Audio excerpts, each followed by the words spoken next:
Welcome back to the Freaky Deaky. Tonight, we're diving headfirst into 4 mysteries that have baffled and tormented curious minds for decades, maybe even centuries. The Taos Hum, the Tunguska Event, strange disappearances in national parks, and the elusive phenomenon of ball lightning. These aren't just weird stories, they're reality-warping riddles. A low, maddening hum that refuses to be traced. A blast so massive it leveled a forest without a trace of impact. Hikers who step off the trail and simply cease to exist, and eerie, glowing orbs that flicker through storms like something out of a fever dream. We've got a packed episode ahead. Scientists, researchers, eyewitnesses, and investigators who have dedicated their lives to chasing the unknown. And as we unravel each of these mysteries, I'll be throwing some questions your way because I want to hear what you think as well. Maybe you're a skeptic looking for a rational answer, or maybe you're the kind of person who thrives on the unexplainable. Either way, you're in the right place. We'll see you on the inside.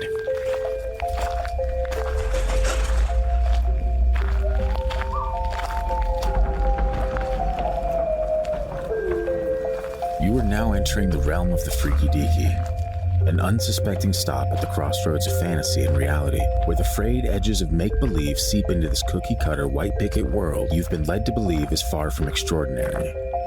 What you're about to hear are true stories. Alleged true stories. Christian, just... okay? Tales of the strange and inexplicable thought only to exist in film and folklore. Although difficult to accept, we do not know everything about this reality. About time or space, what lies beneath the ocean's depths. And try though we might, the unchanging truth remains. There are some things we legitimately cannot explain logically. And my plums. That wasn't me. Finally. That's good stuff. That one wasn't you, but this one is. With Dick and Jane. Oh, God. The last couple episodes, you said some absolutely ridiculous stuff. That'll make me poop all night. You know? Where does it come from? Now you know how my coworkers feel. Exactly. Exactly, I do. And apologies to them. But it's fine. I think they think I'm funny sometimes. That's all that matters. I'm not an expert. Oh, yeah, that's right. We're on the inside now. Folks, welcome in. Welcome back to the show. We are just so thrilled to have you here with us as we talk about some interesting things that remain mysteries for space and time. At least 3 of them. In an episode that I have titled, Nature's Revenge is the Planet Out to Get Us. Dramatic music chord right there, please. Just kidding. It's fine. You ever heard of I think it's Instagram, Nature is Metal? That goes way back to YouTube as well. Does it? Yeah, I think that was originally a YouTube channel. But I could be wrong. You're not an expert. I'm not an expert. So, welcome in, folks. If you are new to the show, we ask one thing of you, and that's that you listen to the episode in its entirety. And if you're a fan of what you hear, you slap a 5-star review on that bad boy. And we have actually been getting a decent amount of 5-star reviews, or just reviews in general. I can't tell if they're all 5 stars. I believe in my heart, and I feel in my plums that they are. But however you feel, honestly, I'm not really the person that if I don't like something, I rate it 1 star. That just seems weird. I just don't listen to it. You know what I mean? But if you're that type of person, by all means, I guess throw it in there. Either way, you can find the single greatest merch in this particular genre available at thefreakydeaky.com. If you want to help support the show, you can buy the merch, or you can donate directly at thefreakydeaky.com as well. We have producer Eric, longtime fan, supporting the show, and he is our best friend right now. Isn't that right, Christian? Yes, I agree with that. Yes. Wait, I approve of this message. Okay, so you want me to clip that as well? Are you just trying to get me to find like sound bites at that? No, I don't like that sound bite. It reminds me of people stealing our money. Okay. Hey, whatever works for you, you know? In lieu of having a 15-minute introduction banter that we've had for the last, feels like 2 months, apologies if you're not into that kind of thing, but a reminder for those of you that are just here for the juicy bits, timestamps can be found wherever you're listening to this podcast. And if you're not a fan of 2 people having a conversation, which it seems like some people aren't into, you can feel free to scroll slightly down from where you are right now and click a little time signature that'll take you mysteriously and magically into the future, where we're not talking about things for at least 2 to 3 minutes. Isn't that a treat? Yes. Cool.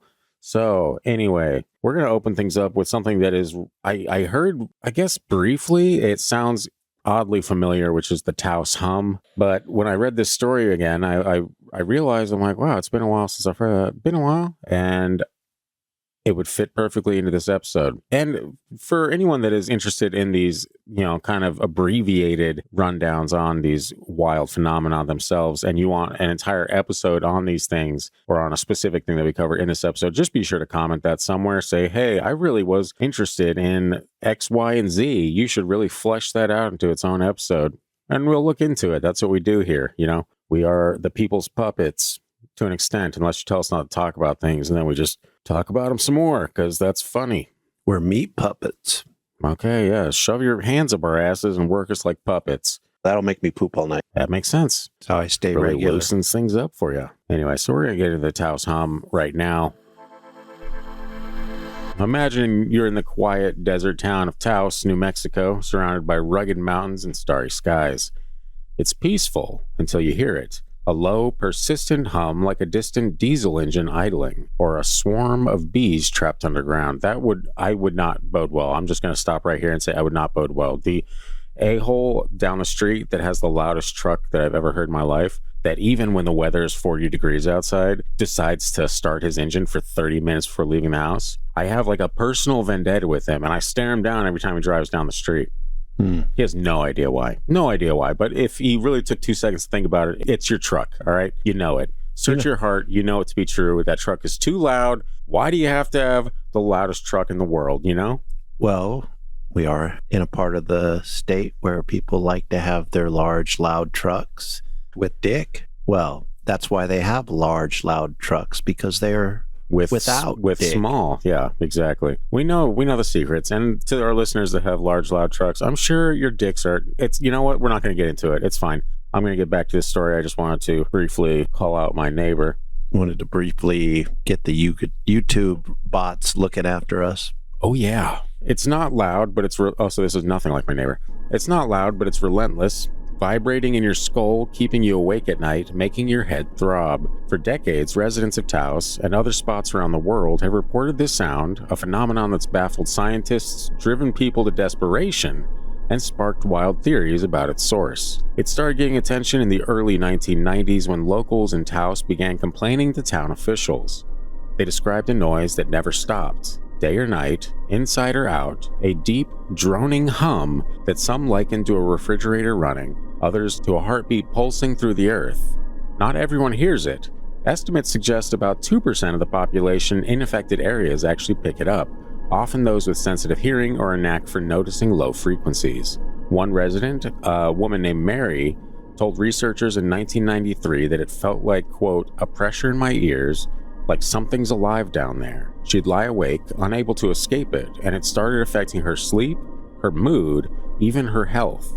Others reported nausea, dizziness, or a creeping sense of unease, as if the sound carried a message they couldn't decode. Kind of got like an infrasound vibe so far, yeah? Yeah, for sure. Scientists got curious, and in 1993, a team from the University of New Mexico, Sandia National Laboratories... How far is that, or where is it? University of New Mexico, and other institutions, descended on Taos with microphones, seismometers, and all sorts of gear. They interviewed dozens of, quote, hearers, set up sensitive equipment across the town, and listened for weeks. What did they find? A faint signal clocked at around 30 to 80 hertz, low enough to feel more than hear, but they couldn't pin down its source. Was it industrial machinery? Taos is a small artsy town, not an industrial hub, and the nearest factories were too far to explain it. Power lines? They checked. No match. The Earth's own vibrations? Maybe. But seismic readings didn't line up. The team's report, dryly titled The Taos Hum Investigation, concluded it was real but unexplained, leaving locals frustrated and the mystery wide open. Theories abound. Some point to natural causes like tectonic plates grinding deep below, creating infrasound that travels through the ground. Infrasound below 20 Hz is too low for most to hear consciously, but it can rattle your body, causing unease or headaches. Geologists say the Taos area sits on a fault line, so it's plausible, but no definitive link has been proven.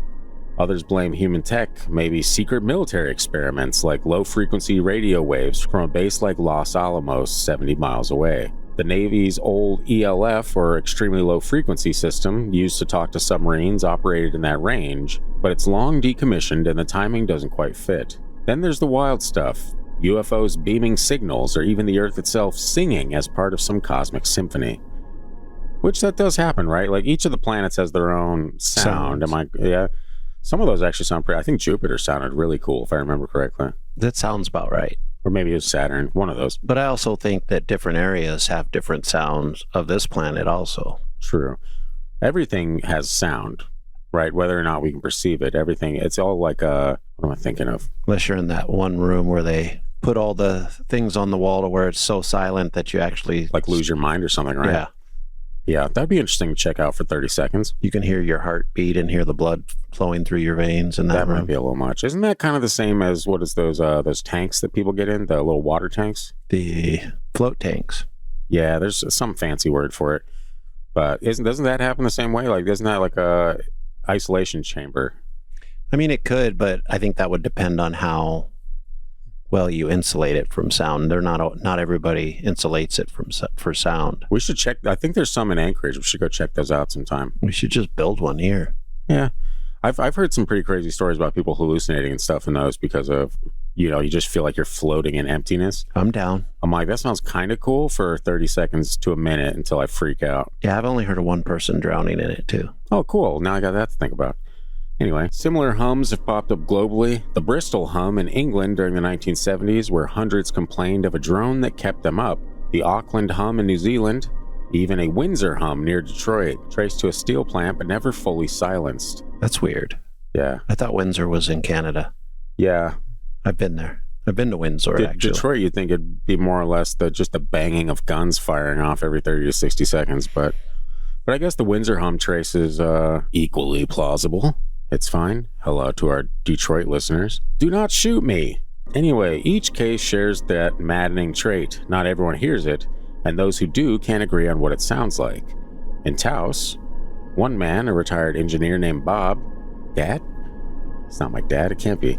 Anyway, rigged up his own microphones in the 90s, convinced it was coming from the ground. He recorded a faint rumble, but when he played it for others, half said they heard nothing. It's like the sound picks its audience. An unexpected detail, some hearers say the hum changes, getting louder at night or pulsing in rhythm. Now that's creepy.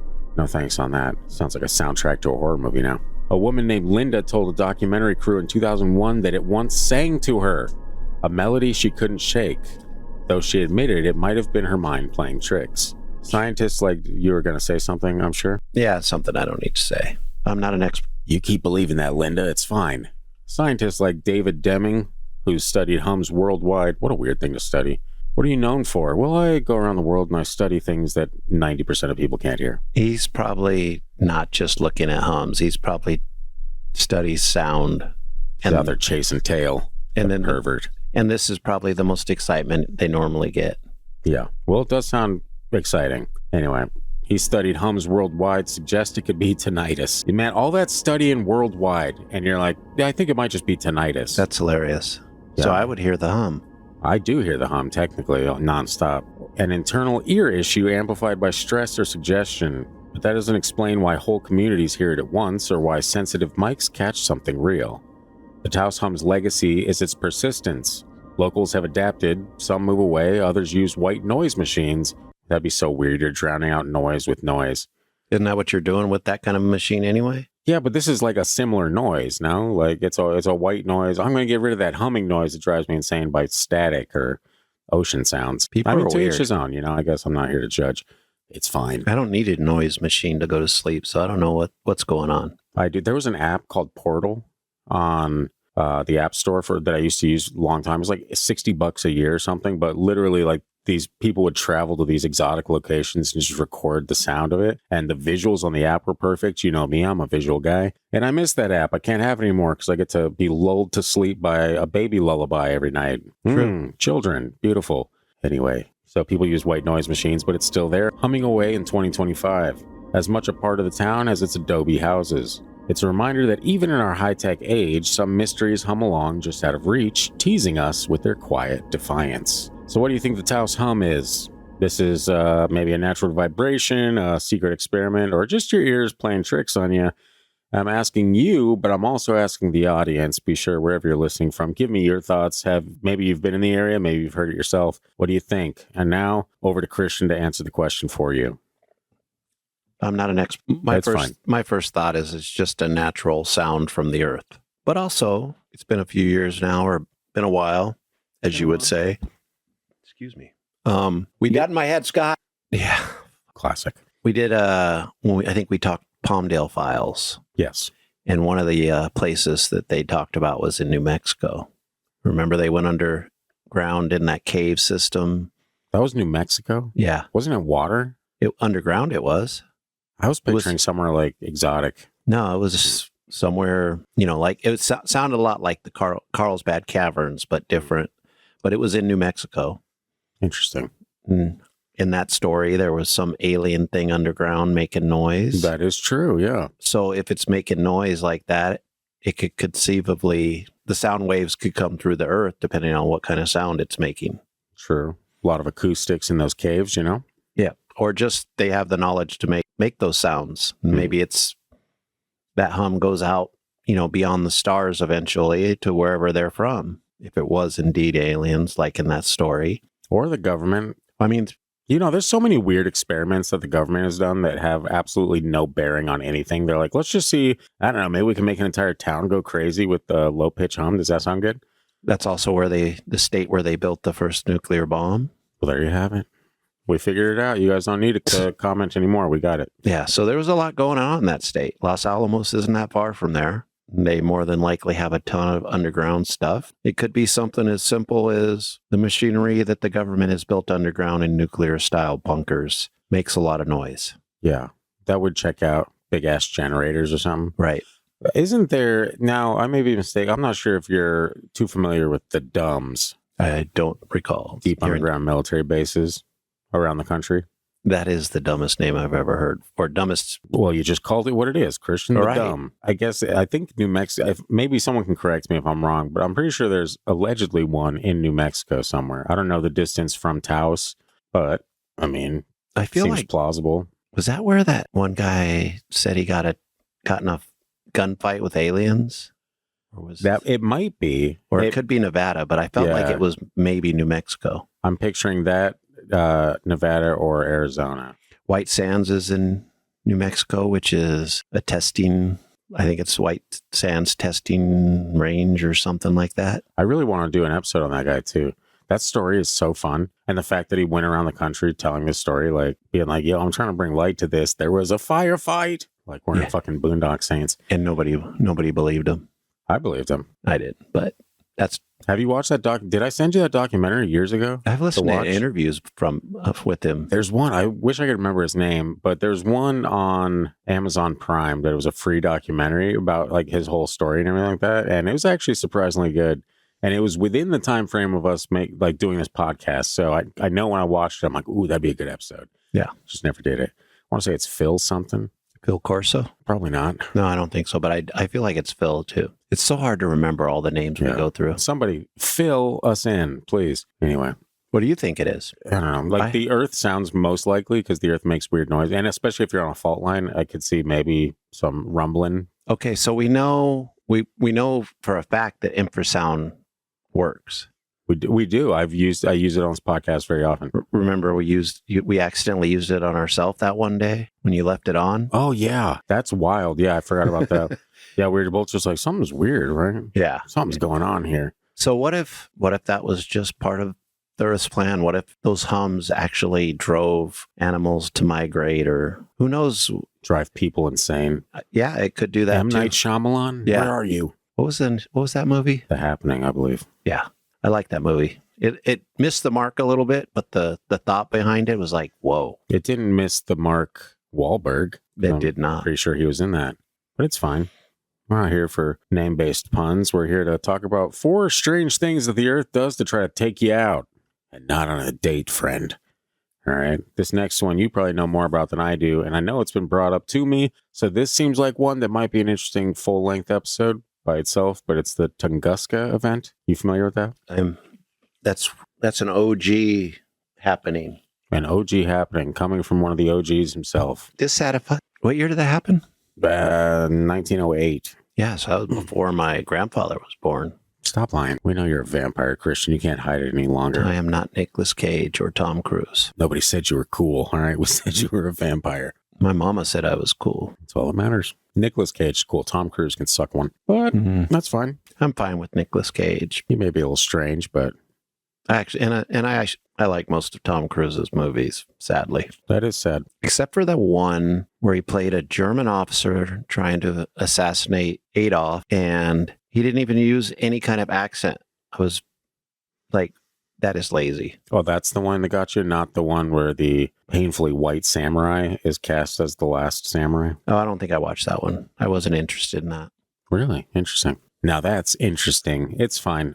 Let's get into the Tunguska event. Every time I have to say that, it's going to get me because that is not an easy word to say. Tunguska. No. Tunguska. You said it right the first time. I know, but it's not easy to say it right. For you know how you slip up on words like Diane and help and the? Well, I slip up on Tunguska, all right? It happens. Okay, I shouldn't have picked this. It's fine. We're going to travel back to June 30th, 1908 to a remote corner of Siberia near the Podkamanyanya Tunguska River. Nailed it. Just kidding. Apologies to our Russian listeners. Podkamanya. That's about as close as I'm getting. I'm not saying sorry anymore. Something extraordinary happened. An event so powerful it's still echoing through history. Imagine you're a local Evenki herdsman tending your reindeer under a clear summer sky. Suddenly, the horizon lights up with a blinding fireball, followed by a deafening roar. The ground shakes, trees snap like twigs, and a searing wind knocks you off your feet. When the dust settles, over 2,150 square kilometers of forest and about 80 million trees are flattened in a radial pattern, like a giant hand pressed down from above. This is the Tunguska Event. A blast estimated at 3 to 50 megatons of TNT, making it one of the most powerful explosions ever recorded on Earth.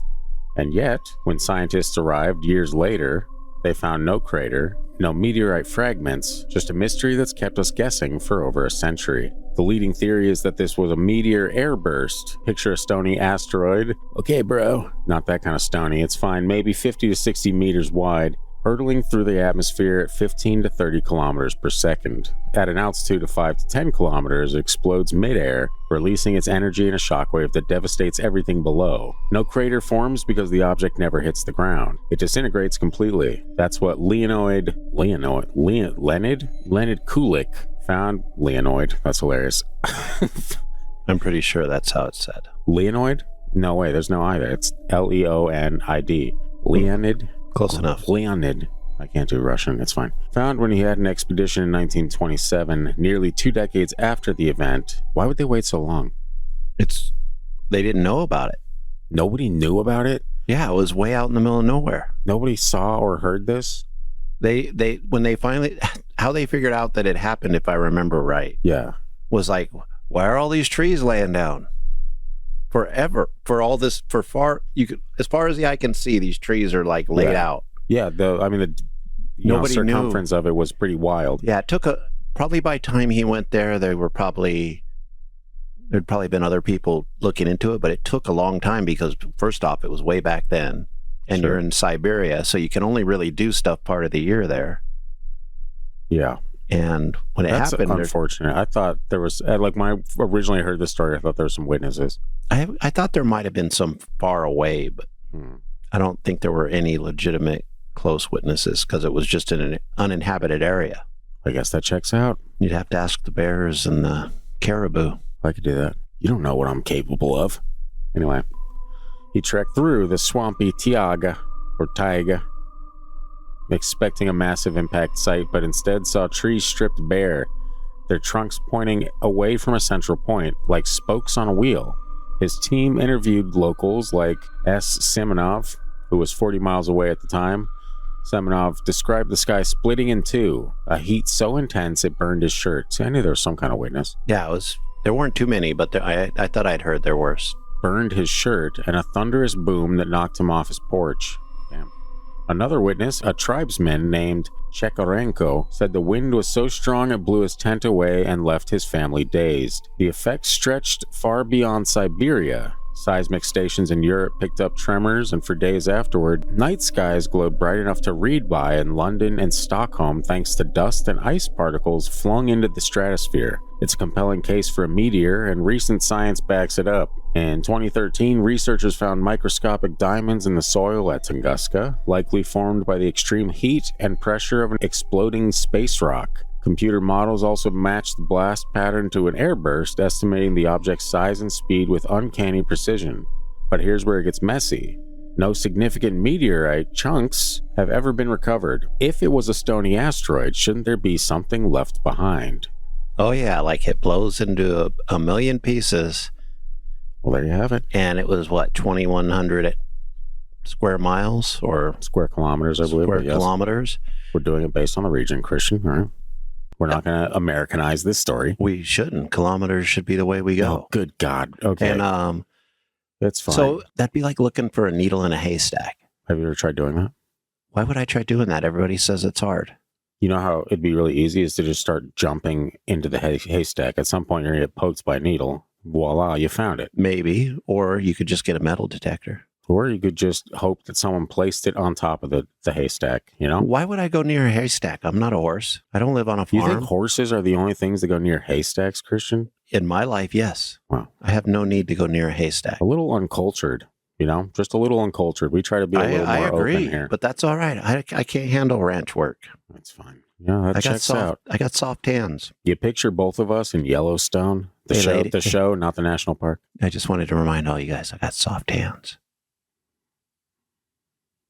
No reason. Okay.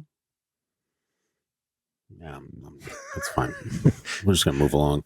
So, anyway, now everyone knows about the softness of Christian's hands. That's, yeah. So you'd think there'd be something left behind, right? But that's where alternative theories creep in. Some suggest it was a comet, not an asteroid, mostly ice and dust. That's where I would lean. Well, I'm not an expert. Mostly ice and dust, which would vaporize completely on impact, leaving no trace. Others propose a grazing iron meteor. A what? Iron? Go ahead. I've never heard of this. You know what iron is, though, right? Yeah. Okay. I'm just making sure that you understand that word because your daughter says iron, and it drives me insane. And I'm like, it's not iron. It's iron, you know? I've heard other people pronounce it. Let's not even... Usually it's in other countries, so. Yeah. It drives me... There's everything that drives me insane is the most mundane thing on the planet. I feel you, man. I'm the same way. Know? But if someone says, hey, can you hand me the iron? I'm going to be like, no, because that's not a thing. It's not a thing. Sorry, I can't hand it to you. It's fine. She doesn't listen to this podcast, Christian. She stopped at like episode 2. It's fine. Anyway, others propose a grazing iron meteor skimming the atmosphere and bouncing back into space, as suggested in a 2021 study.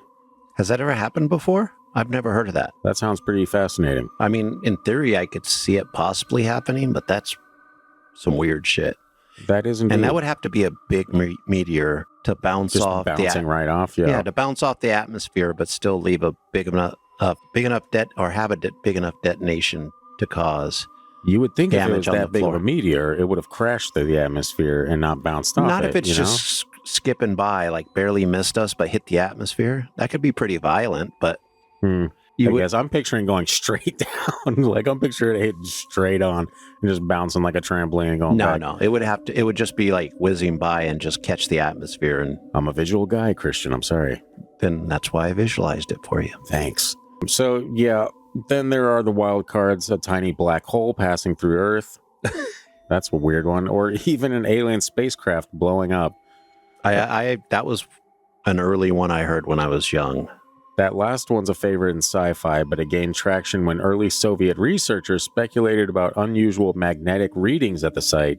Readings later debunked as equipment errors. Classic. The Soviets had some crazy theories. Sounds fun, though. That sounds like a fun place to be.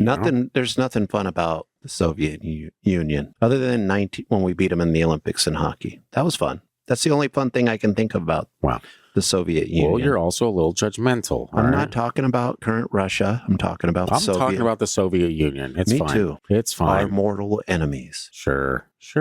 Everyone's our mortal enemies. I used to have to duck under a desk because of the Soviet Union. No, you had to duck under a desk because of American propaganda that told you that the Soviets were going to do something to be prepared. And then you had to prepare. And you're like, I don't even know what I'm preparing for. And I think at the end of the day, we're all just answering to the propaganda of our own governments. I I don't know what to believe anymore. I don't know what to believe. That was a different time. It was a simpler time. Maybe not. That's fine. Back to the UFOs and whatnot. Still, the lack of physical evidence keeps these ideas alive, especially among those who love a good conspiracy. Oh, yeah. There's a few of those out there. There are. Let's linger on the human side for a moment. The Evenki people, nomadic reindeer herders, lost hundreds of animals to the blast. One man, interviewed by Kulik's team, recounted watching his herd scatter as the sky turned fire, only to find many dead or injured later. Families miles away were thrown from their tents, some knocked unconscious. The event was so remote that it took years for the outside world to grasp its scale, but its echoes reached newspapers across Europe, with headlines speculating about everything from volcanic eruptions to divine wrath. God has struck Siberia. No. It wasn't until Kulik's expeditions in the 1920s and 30s that science began piecing it together, and even then the mystery deepened with every unanswered question. The explosion's atmospheric fallout might have seeded clouds, causing unusual weather patterns in the weeks that followed. Some researchers... I was going to ask, is there proof of that? I don't know. But then you started to go some researchers, so I bet was going to shut up. Okie dokie. Some researchers link it to having absolutely no proof of that. No. Some researchers link it to a spike in noctilucent clouds. Nailed it. High altitude glowing clouds. That sounds dope. Spotted across the northern hemisphere that summer. It's a reminder of how a single event in the middle of nowhere can ripple across the planet, challenging our assumptions about the cosmos. Today, Tunguska remains a natural laboratory, with scientists still visiting to study tree rings, soil samples, and magnetic anomalies, hoping to crack its secrets once and for all. So, I guess we kind of touched on it a little bit, but what do you think caused the Tunguska event? Either a meteor or a comet. It's good stuff. Yeah, I mean, I've even heard things like a nuclear explosion before any of us had nuclear weapons. So it was aliens type stuff. Probably in the last 20 or 30 years, I'm just basically on the space object coming into our atmosphere and exploding at a high altitude. Making some crazy stuff happen. As happened in the past, you could say. Which, if you listen to some of the descriptions, are somewhat similar to like a nuclear blast without the radiation. True. Have you seen pictures of the area after it happened? I feel like I have. I didn't pull anything up recently, but I feel like I have. Yeah, I think another place that might have looked similar in certain regions would be after Mount St. Helens erupted. Mm-hmm. And a lot of those trees were just flattened. The ones that weren't pulverized. And I mean, pulverized. This one, it does. You can see, if I remember right, the pictures, you could see all the trees laying in one direction. Yeah. He said like spokes on a wheel. Yeah. So that's a pretty good visual. Yeah. So if they're going to look for stuff, and I'm sure because they're way smarter than I am, because they're scientists, they would probably look in that, wherever that spoke starts. I'm not an expert. Yeah. But if, like the story talks about why haven't they found any pieces of meteorite? But it's really hard to find a meteorite. That is true. You have to basically see it hit the ground, or, head in a certain way, or you have to have a metal detector or just stumble on it later on, weird looking rock. So it's not as easy as people think. Yeah, take that, people. Especially in a place where there's probably permafrost.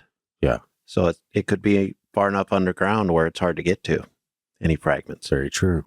So you guys let us know, huh? Tunguska, what happened? I feel like this is one of those stories that I've heard about way back. And those that have been listening for a long time know that my journey here began with In Search of with Leonard Nimoy. And I feel like that was an episode of that, but I could be wrong. It probably was. I think it was definitely Unsolved Mysteries, the original. Yeah, that would check out. With Robert Stack. With Robert Stacked. Nobody knows if he was stacked, man. He wore that brown coat all the time. Well, some of us just like to visualize things, all right, Christian? We like to believe in our hearts. We're getting into something that is probably going to divide this episode. Why? Because, it's, for one, this is something that at some point will probably be its own episode. It has been pretty much beat to death in this genre, and especially by David Paulides, Missing 411. So we're not diving too deep into it, really more or less just talking about the disappearances of people in national parks. Which is To me, the disappearance of people has always been something that fascinates us to no end. So why do people get all up in arms over David Pilates doing it? It's not David Pilates. It's Paulides. In my view, it's Pilates. He's not out here doing yoga or He something like needs that. to. He's getting old. Wow. It's a little judgmental coming from the judgmental side of the podcast room. It's fine. Do you think people think I'm really judgmental? I think judgmental people think you're very judgmental. That's So, funny. Isn't that funny? That's in how it the always end- works. In the end, we got him, you know? How dare you judge me? I know. I judged you first. Yeah, it's pretty easy to call them out. You know, we've had our fair share of hateful comments. You know, you'll get like a string of them, and then they'll just come for me for some reason. I'm like, yo, what the hell do we do to you? Damn, chill out. If they only knew. Our true power. One of these days, I need to do something that really gets some people coming after me just so I can be entertained. I've thought about it so many times because I know exactly what it is that I say on this podcast that gets people just so heated that I've considered just bringing it up like, loosey-goosey every episode. But sometimes you get heated about, like me, I'd just bring up something and people would come at me. I'm like, whatever, man. I mean, I'm always looking for a reason to roast people. And that's not a good thing to do. It's not, but I grew up, every time I was alone, I'd be watching stand-up comedy nonstop. And so I got some of the greats, just like hours of their material, just watching them, watching their delivery, watching how they form jokes. I'm like, I could do this in my sleep at this point. I feel like stand-up comedy is one of those things where if you're doing stand-up comedy, because of its stand-up comedy, you can make commentary on just about anything. You can. But if you take that stand-up routine out in the real world, then you're kind of a dick in some situations. I feel like you're kind of calling me a dick because I am pretty much the exact same way I am on this podcast in the real world. Whatever. I have the exact same delivery and cadence that I have on this podcast. I don't think you go out of your way to be mean to people. No, I'm fairly kind-hearted, but I do get angry pretty easily, so careful. Everybody gets angry sometimes, so it's not an excuse, but also that's part of the human condition. I'm a weird person that it takes a lot to get me to that point, or at least to where people can notice it. Of course, yeah. There's just many ways that you're far greater than the rest of us. It's just a weird quirk in my personality. I'm just quirky like that. You can't upset me. It's not good or bad. Yeah. Anyway, let's talk about why people hate David Pilates. Let's talk about people getting lost in areas that look very similar, regardless of which way you're facing. This is not called. I guess it's just, we're talking about mysterious disappearances in national parks for number 3 on this list. And we're venturing into the wild heart of America's national parks, 84 million acres of stunning beauty, from Yosemite's granite cliffs to the Smoky Mountains' misty trails. There are places of adventure and solace, but for some, they've become the backdrop to an unsettling mystery, people vanishing without a trace. Every year, hundreds go missing in these parks, often explained by the obvious, getting lost, falling into a ravine, or crossing paths with a bear. But then there are the cases that defy logic, the ones that linger in the minds of rangers, families, and researchers like David Pilates, as Christian referred to him as, whose missing 411 books have turned these disappearances into a phenomenon of their own. I actually do know why people hate him, but we don't need to discuss that. Oh, look at that. Some more commentary. Anyway, take Paul Fugate, or Fugate, or Fugate. I'm just going to call him Paul. It's Fugate. I like Fugate. Fugate. Of course you do. Mr. Fugate. When Scott, who tries a Russian accent and sounds Italian again. Well, I'm Italian. Christian, everything's going to sound Italian, all right? Except for Asian accents. Those just come out incredibly racist. It's fine. A 41-year-old park ranger at Chiricahas National Monument in Arizona. That's not helpful. I want the real name. I believe I just gave it to you. It's Chiricahas. Chiricahuas. Yeah, that's probably right. Chiricahuas. Heard of it? No. It's because it probably doesn't exist because I don't know how to pronounce it. It's fine. On January 13th, 1980... Paul stepped out of the visitor center to check on something. Maybe a hiker, maybe a maintenance issue, maybe he just had to pick his nose, and was never seen again. He knew the rugged terrain like the back of his hand, yet searches turned up nothing. No footprints, no gear, no sign of a struggle. The weather was clear, the trails familiar, but Paul vanished as if the earth swallowed him whole. Over 40 years later, his case remains open, a cold file with the National Park Service haunting those who knew him. Yeah, I'm really hoping no one that knew him heard my little pick his nose bit. Because as we found out, this podcast does get some reach from time to time. And we have had a specific friend of a victim of someone we've talked about on the show reach out to us. Who was that again? Or which episode? God, that was, I'm trying to think of what year it was so I can hone in on it, but it's the dude that disappeared on his property. Was that the alien one? Mm-hmm. Okay, I know which one you're talking about. Yeah. So that's about as far as we get into that. If you want. Todd Sees. I was going to say standing. That would have been, what a joke. It's Todd Sees, right? I believe so, yeah. Yeah. Sees Candy, multimillionaire. Yeah, Standing's the fake Bigfoot guy, right? That is the one. Or the real one. I mean, who knows? Honestly, if someone gets a real picture of Bigfoot, no one's going to believe you anyway, you know? But the fact that his wife was like a special effects master and you could pretty much size the head up to a picture of Todd, it's kind of hard to... Wouldn't it suck to be the guy that discovered Bigfoot and then everybody's like, but your wife does special effects for the movies? No, really, I saw Bigfoot. Damn it, honey. You've ruined this for me. And why do I have the exact same facial structure as Bigfoot? Yeah. That would be the most insulting part of it. You're like, me and Bigfoot have the exact same... What am I, some kind of Neanderthal? Oh, what am I, a Nephilim? I did both sides for you. You happy? Is everyone happy out there? Okay. Is this what we've become? It's fine. Then there's Dennis Martin, a 6-year-old boy who disappeared in Great Smoky Mountains National Park on June 14th, 1969. I feel like I know that one. I think there was a documentary about this particular one. Or maybe I watched a Missing 411, and I just don't remember that that's what it was. I watched the original Missing 411. Again, Unsolved Mysteries. Wow. You really coming in hot today, Christian, yet still somehow lukewarm. It's fine. I mean, come on. Yeah, I know. You're not They very did aggressive. it before. You know what I'm trying to say, people. Yeah, people. You know what he's trying to say. And yeah, I do know this one. Dennis was camping with his family playing hide and seek and his siblings near Spence Field. One moment he darted behind a bush. The next, he was gone. His father called out, searched the area, but found no trace. What followed was one of the largest search efforts in park history. Over 1,400 people, including Green Beret and FBI agents, combed the rugged slopes for weeks. They found nothing. No shoes, no scraps of his red shirt, not even a whisper of where he'd gone. It'd be really weird if they found a whisper of where he'd gone. He's over there. Oh, God, we found it. A heavy rain hit days later, complicating things, but even then, the lack of evidence was staggering. A local man reported hearing a scream and seeing a rough-looking figure with something over his shoulder, but it led nowhere. Dennis's case is still unsolved, a wound that never healed for his family. Paulides digs into cases like these, pointing out patterns that give you chills. He notes how some missing people are found in areas already searched, like Carl Landers, per se. For instance, a hiker who vanished in Yosemite in 1986 and was discovered mummified a decade later, right where the teams had looked before. In Yosemite? Isn't that what I said? Yeah. Yeah. I was just confirming that's what I heard. Okay. Because it gets cold there. Okay. Depending on, a person could be missing for a long time and found later because snow covered them up. At the exact same spot? You think this person went missing, covered in snow? I don't think it's as easy in certain situations to find people because we do hear about this happening.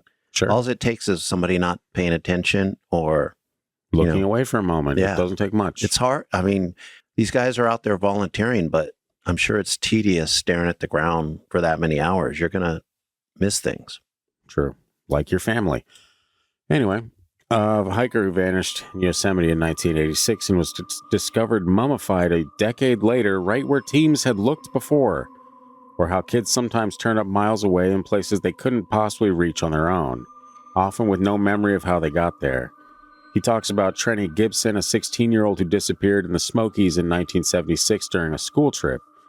She was last seen walking ahead of her group, then poof, gone. Her classmates heard nothing, saw nothing, and despite massive searches, she's never been found.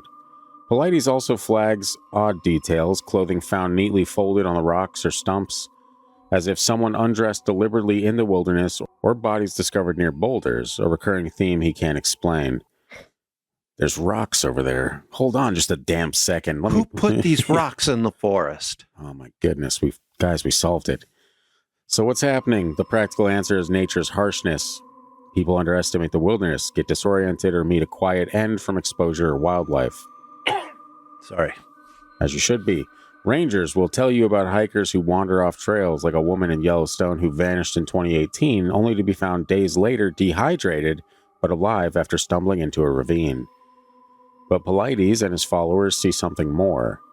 He's interviewed on shows like Coast to Coast AM, suggesting paranormal forces, maybe Bigfoot, Bigfoot is real. maybe something extraterrestrial, or even a natural anomaly we don't understand, like a vortex or time slip.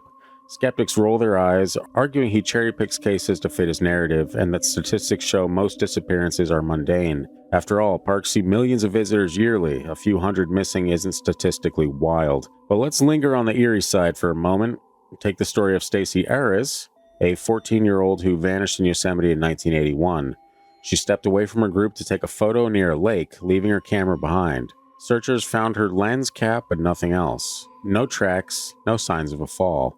Or consider the toddler in Oregon's Crater Lake National Park in 1966 who disappeared from a picnic, only to be found 12 miles away, unharmed, with no explanation of how he crossed such rugged terrain. That one is That is pretty That's weird. one of the few that make no Just sense. a mountain lion carrying him off.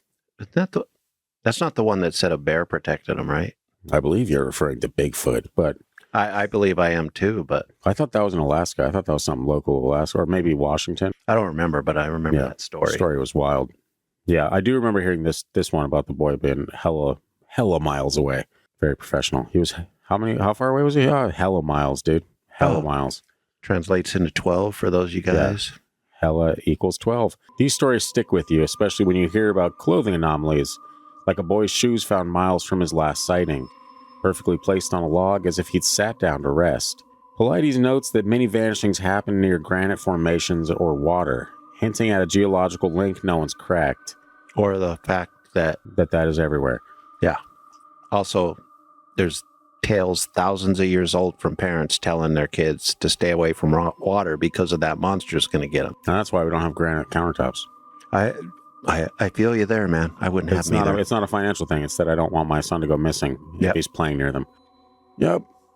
That's how it goes. Anyway, it's enough to make you wonder, are these just tragic accidents or is something stranger at play in America's wild places? Do you believe there's something more to these national park disappearances? Something beyond accidents, or are they just the inevitable result of humans meeting unforgiving wilderness? I think there is something more to this, and it's called the dollars that Mr. Pilates gets from rehashing the same tale and giving it some darkness. I will say there's been a couple stories that he has covered that are incredibly odd. Like there's a lot that are kind of random, but there's some that you hear about and you're like, well, that just doesn't sound right. Like, but also sometimes when you hear about people going missing, even if he's not telling the story, it's incredibly odd. We had a guy, I don't know, I think it was before you moved here, but he was doing the mountain race down toward Anchorage. No, I think I was here for that. Okay, and he just disappeared. Yeah, out of the blue, people were on the trail. People passed that area right after he was there, and he was just gone. And he still, as far as I know, has never been found. I believe, yeah, was within probably the last 5 or 6 years. Mm-hmm. Yeah, but that was in the middle of an organized race with lots of people. Yeah. So it happens. It does happen. Now, is there any wiggle room there for portals? Not in my eyes. I'm surprised you don't want to talk about the cave system that so many people relate to these type of things. That's just common sense, you know? Yeah, that there's caves all over the place. Well, that disappearances happen near caves. Is that what you're referring to? Like the cave map and then like all these, there's like a large number of people. I just see it pop up on the internet every so often about. I've never looked into it extensively, but whenever I see it, I'm like, I guess that makes sense. I mean, yeah. If there's a ton of caves and people go missing near these areas, obviously there's monsters. Okay, solved it. You're welcome. Also, don't just go into caves because sometimes the air in there is bad for you. Yeah, and especially don't go spelunking, all right? What are you, some kind of moron? Are you some kind of, like, honestly, number one, it's called spelunking, all right? Stupid. That's dumb. Some people aren't afraid of tight spaces. Well, you should underground. Be. I would be. I've got a couple of stories from spelunkers that I can just be like, hey, you want to know how stupid it is? Here you go. The one all I need to know is about the one guy I He know was exactly where upside you're down going. for 8 hours before he finally died. In like a hole that was like the size of his body. So, hey, hello, nightmares. It's your boy. All right. Don't sign me up for that ever. Nope. I'm not that guy. And you shouldn't be that guy either. If you're listening to this show and you're like, I love just crawling into tight spaces where I don't belong. Hey, you're an asshole. All right. I'm sorry. I know I said I'm going to try to cuss less on the show, but you got to call a spade a spade. And sometimes you got to call an asshole an asshole. I wouldn't go as far as saying that. It's just not the smartest decision you've ever made. Is it not the smartest or is it the stupidest? Can we say it? Let's just call it. Well, I mean, maybe some of their stupider decisions they actually survived. We don't know. They're dead now or they're missing now. We which can't would make this their stupidest decision, correct? Maybe it was the stupidest if it led to decision their that death. killed them. Yes. And it got them up on a alien spacecraft getting probed. Like, Wow.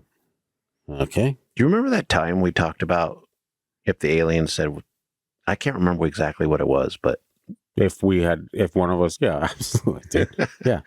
I think it was episode 200. I want to say it was the alien abduction episode. yeah, different time, different stories. Which, but if you like being triggered constantly every 35 seconds, that is the episode to listen to. Pansies. It's yeah. fine. Do you have any theories on this? I think there's so many weird things that go on in the world. And I think the forests and dense, like forested areas, that's where you're going to find most of it. I think, we haven't touched on it, and maybe we should, staircases in the woods and stuff, like random things that are just out there. People talk, I think one of the cases with Paulides in particular was this woman that claimed she saw, like the predator monster that how he moves, how you can see that. Yeah. Said that she saw that exact same thing moving between trees when she was up in, I think, a blind or something like that. Like the camouflage thing? Yeah. That's called mushrooms. No, this wasn't. She was out there hunting. You think her and her husband are out there? Oh, drinking. Okay. They both saw it. They were both freaked out and they were both hunting. And I think sitting in one of those like deer blinds or something. I understand that people can see something like that, but also there's a bunch of things that could trick you into seeing that kind of stuff. So I don't know. It's hard to tell. That's where we've talked about it. We've talked about it so much that we gave up talking about people having their cameras handy and not shaking so much so I can see what the hell they're videoing. If I remember correctly, these people actually got either a picture or a video. But the weird thing is that it was cropped. And not cropped after the fact. Like an actual photography expert looked at it, was like, no, this image was cropped inside the camera. Like, so it cut out whatever was supposed to be taken a picture of, and it was just a picture of the rest of it. So I don't know how that works, but either way, I just leave a little opening in my imagination when people say they see certain things. I know you shut it down immediately as like they're drunk or high or whatever. Most of the time when I say that stuff, I'm joking. I do not generally. I'm not an expert. Yeah, I don't always believe that what people think they see. And you have to be that way, though. That's the way your brain works. Right. It's not, For me, I'm open to it. I'm like, I believe there's weird things out there that I personally can't explain. This feels like it might be one of them. Yeah. So if you're a drunk hunter that sees things, I'm just joking. And it's not like you can understand this because you're wasted anyway. Yeah. Or if you're a sober hunter that's offended that I'm like stereotyping hunters. I mean, I used to hunt. Everybody my dad hunted with was drunk. Everyone said Christian was a great shot, but they were drunk. So take that with a grain of salt. I was better than them because they were drunk. That is true. Not a hard bar to... And I was like 15, 16 years old. Wow. We had the best bird dogs in the hunting club, too. The best bird dogs. Wow. The things you brag about on the show. Anyway, we're going to close this out because we're getting a little past time, and I thought this was going to be a shorter episode. Yay! Post-production, Scott. Aren't you excited? Well, you probably are now because you're near the end of the episode, so keep just chugging along there, champ. You're doing a good job, Scott. Thanks. Anyway, we're going to close it out with ball lightning. Is that in your pants? I was actually going to make like a Zeus reference, a Zeus sexual reference, or STD reference, but I was like, you know what? This is a bit of a classier show. Maybe we don't bring up Zeus's balls. I saw Zeus throwing lightning bolts at Thor one time. Dude, we gotta actually, before we get into ball lightning, we gotta stop. We gotta find a better word for balls. My son has 50,000 balls. I know, right? it's kind of, I'm like, he's just a kid. Let it go. I know. And so my disgusting perverted mind, every time he says something, I'm like, but there was, he was saying, I was putting him to bed well, I think last week or something like that, and he was on this kick where he was saying night-night to everything. He'd be like, night-night, llama, night-night, bluey, night-night this, night-night, closets, night-night, and then like he got, after like 45 minutes or something, he got to night-night balls, and I was like, okay, and then he's like, night-night, daddy's balls, and I'm like, okay, number one, two things, don't ever say that in public anywhere for the rest of your life, and number two, please don't ever repeat that, even in this house. I'm not mature enough to hear that and not laugh hysterically at it. I'm sorry. Yeah, night-night, daddy's balls. Okay, okay, champ, night-night. The comment I had about when he tells me to juggle balls, I'm like, not since college. Okay, son, you're ready to hear this story. It's time. No, it's fine. I think everyone juggles balls in college, which is why I didn't go. Not really my thing. Okay. Anyway, ball lightning, if I can get back to, Sorry. Obligatory pervert. chuckle. Satan's penis. And ball lightning. Finally, let's chase a phenomenon that's as beautiful as it is bizarre. Ball lightning. Imagine you're caught in a thunderstorm, rain pounding. Hell yeah. Thunder rumbling. When a glowing... Is this a Garth Brooks song? It will be. Where are the bodies, Garth? Huh? When a glowing orb, blue, yellow, or orange, floats into view. It's the size of a grapefruit, maybe a basketball, hovering a few feet off the ground, drifting silently for seconds or minutes before vanishing or exploding with a bang.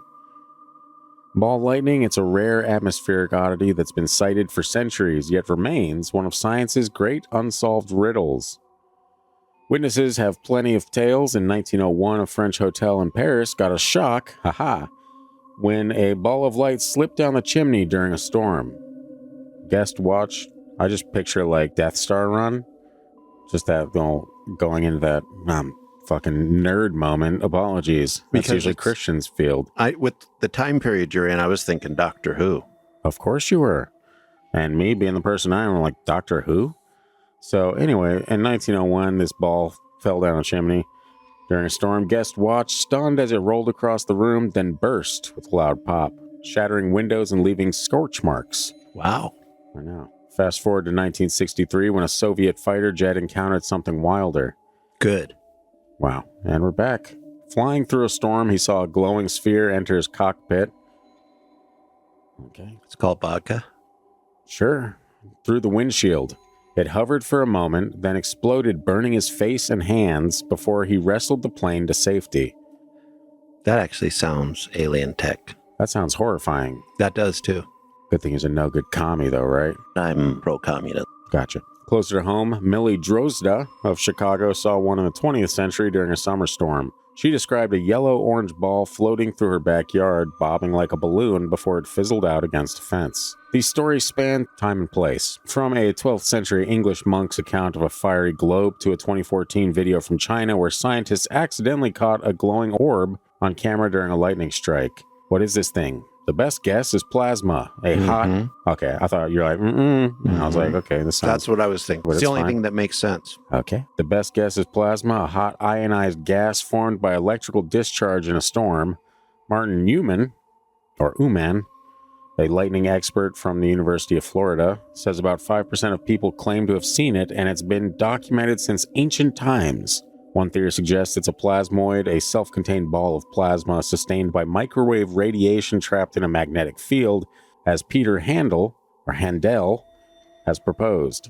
The 2014 China footage backs this up. Spectroscopic analysis showed traces of silicon, iron, and calcium, hinting that lightning might vaporize soil particles, forming a glowing bubble. Lab experiments have recreated mini versions using high-voltage sparks, but they don't fully match the real deal's longevity or behavior. Still, ball lightning's quirks keep it elusive. It can last anywhere from a second to a minute, often moving against the wind or hovering in place. Some say it's harmless, passing through walls or windows without a mark, while others report destruction. In 1753, a Russian scientist named George Richman... That's an interesting Russian name. There's no E at the end of George. Is it Georg? Georg. I think it's still George. Probably. Was allegedly killed by ball lightning while experimenting with a lightning rod. I bet it was a lightning rod. Could be Georgie. Georgie. Or George. George. Or it could also be Georg, but I don't think that's correct. It struck his head, leaving him dead. Wait. Great rhymes. Please reread that. Okay, so Georg Richmond was allegedly killed by ball lightning while experimenting with a lightning rod. It struck his head, leaving him dead, and his lab singed. I don't mean to laugh, but that was a funny line. That's fine. He's been gone for a while. It was 1753, all right? All right, Enough time has passed. Yeah. A 1980 incident in England saw a family's living room trashed when a blue orb burst through their window, frying their TV and scorching the carpet. Be so pissed. And then there's the 1886 drawing of a ball entering a French home via the chimney, a vivid snapshot of its creepy knack for sneaking indoors.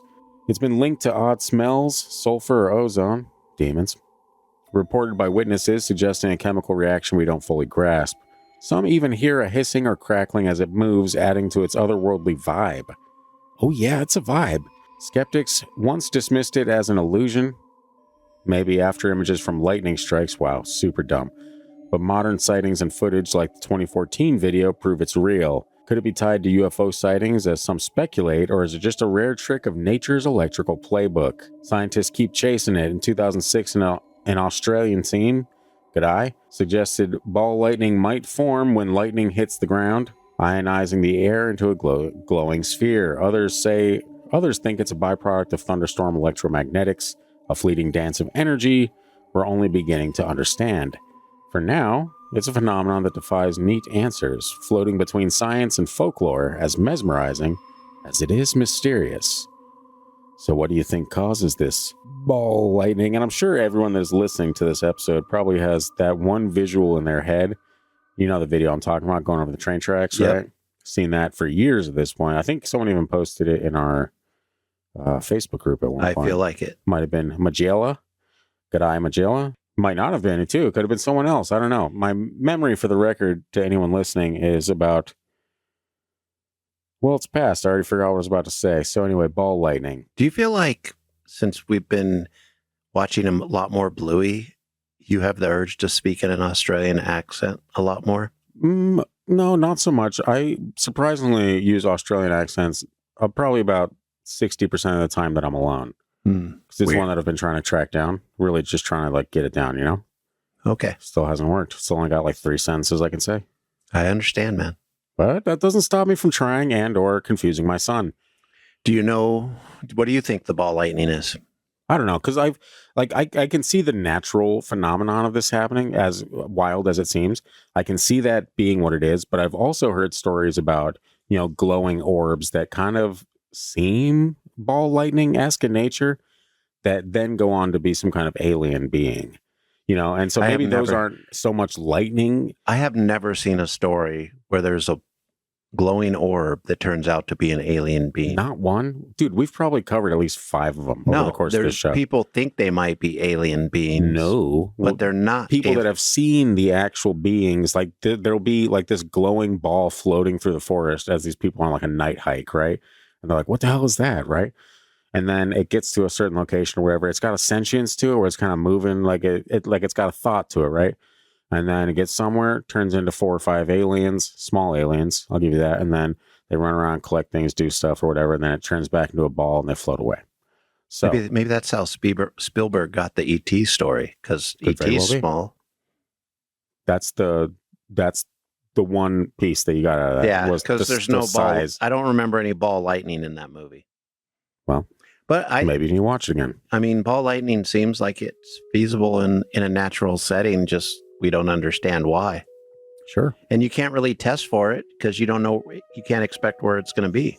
And if you got close to it, it'd kill you. It killed one person. Don't make it out to be like a total killer. I think it would kill you if it's electricity, right? And you walk up to it and you're like, ooh, pretty. Lights flicker, the entire town goes out of power for a few seconds, comes back on, you're dead. You're dead. He died like a dog or whatever. It's fine. Yeah, I don't have much more to add, and this episode has ran on for much longer than anticipated, so we're going to leave it there. Folks, how about you at home or in your car while you're driving or sitting at your desk or whatever you're doing, picking your own nose? That could be a thing.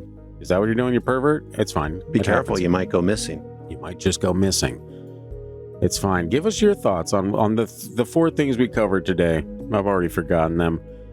Please help us out here. These are mysteries that have lingered for decades at this point. Sometimes even centuries. That was a little dramatic. Yeah. Probably not that, but also kind of maybe that. Comment your thoughts. Spotify has this beautiful comment section now where you can actually, if you're listening on Spotify, you can comment. And even more so, if you don't want to type any words, you can just emoji react now. It is pretty much just your iPhone. It's turned into your iPhone, okay? Engagement helps. Yes. So if you don't want to comment or anything or help push that algorithm, just put a little heart there, or a little googly eyes, or a little hard eyes for Christian, or whatever. Well, I need some hard eyes. He does. He needs some hard eyes, all right? Yeah, I'm spoken for, all right? But you can all hit on Christian all you want. He needs it. He needs it more than you think. I'm a Leo. I do need it. He does. He loves the attention. So, yeah, go ahead and comment that or whatever. And, yeah, we'll see you next week where Christian's going to be. We're diving into some period stuff. Let me tell you about periods. All right, buckle up, everyone. They end sentences. Wow. Beautiful. Dissatisfied. Were you going to tell them what? The actual thing we're talking about, yes, pyramids. There's been a lot of hullabaloo that's been going on lately about pyramids. Some 4 to 5 weeks back, and definitely not right now in the present. Maybe right now in the present. Maybe right now in the present. So we're going to touch on some of that, and Christian's going to lead us there. So buckle up, Buttercup. Wow. I was just thinking today how much I despise that phrase that ends with Buttercup. We're going spelunking. Wow. Spelunking. Wow. Can't even say it right. Yeah, that is evident. Yes. People that end sentences in Buttercup, I feel like you could, I don't know. It's too much for me. I lost a lot of respect for you. Hey, that's fine. Pucker up, Buttercup. Wow, gross. You got in my head, Scott. Anyway, we'll see you next week where we're talking about the stuff that I mentioned previously. In the meantime, go buy some merch. Go donate $1 million. There has to be a rich person listening to this show that wants to see it continue for years to come. There's an option to donate $1 million, and I'm waiting for someone to do that. We will make the greatest podcast ever. Can you imagine the shame that I would feel, like the guilt that I would feel if someone donated $1 million? Can you imagine that? You know me. No, I can't. I would imagine never that. get over that. Like, oh man, this has to be the best podcast that's ever existed. I would just be grateful. Yeah, you would be, but it's all simple for you, isn't? There's no nuance in there for self-deprecation, and that's fine. You guys can learn more about that later. Well, when we get $1 million, you can learn about that in our spin-off podcast. There you go. Self-deprecation. Don't do it on the couch. Okay. Wow. I think that's never mind. Anyway, goodbye.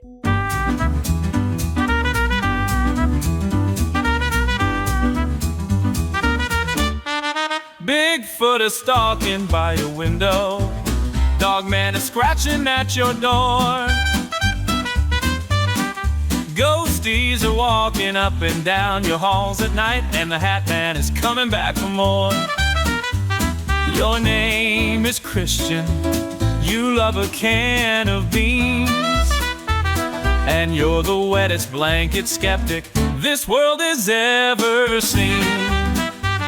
You're almost always wrong, it's quite an impressive streaky. This song has rambled on too long. Welcome to the Freaky Deaky. Your name is Christian, you're named ironically, because the only belief you have can be found in a can of beans.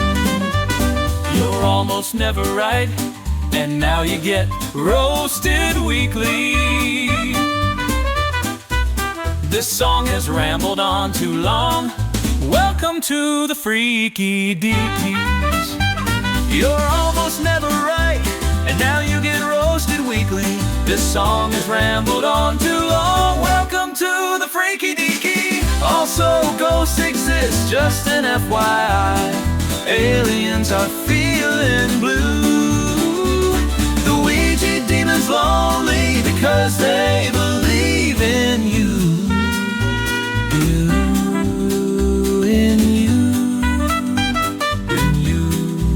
They believe in you.